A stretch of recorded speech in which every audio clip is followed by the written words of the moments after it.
دن تک وحی کا سلسلہ وہ ختم ہو گیا اور وہی کچھ عرصے کے لیے رک گئی۔ اب مؤرخین میں اور سیرت نگاروں میں اختلاف موجود ہے کہ آیا یہ جو وحی کا سلسلہ رکا تھا، اس سلسلے کو فترۃ الوحی کہا جاتا ہے۔ یہ جو وحی کی بندش ہوئی تھی یہ کتنا عرصہ ہوئی تھی؟ تو کچھ سیرت نگاروں کا کہنا یہ ہے کہ یہ وحی کی بندش 3 سال پر مشتمل تھی۔ 3 سال تک نبی کریم صلی اللہ علیہ وسلم پر کوئی وحی نہیں نازل ہوئی، جبکہ مستند جو سیرت نگار ہے اور تاریخ دان ہے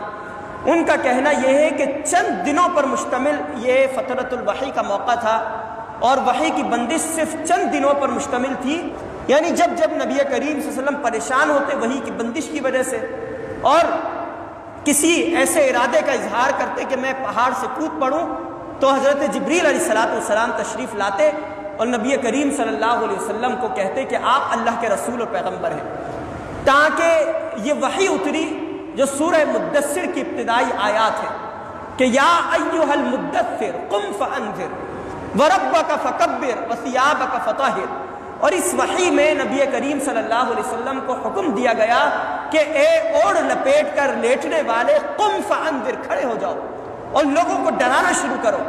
وربک فکبر، اپنے رب کی کبریائی کا اعلان کرو، وثیابک فطہر، اور اپنے کپڑوں کو پاک کرو۔ نبی کریم صلی اللہ علیہ وسلم پر جب یہ وحی نازل ہوئی تو اس کے بعد سے آپ علیہ السلام نے دعوت و تبلیغ کا سلسلہ شروع کیا۔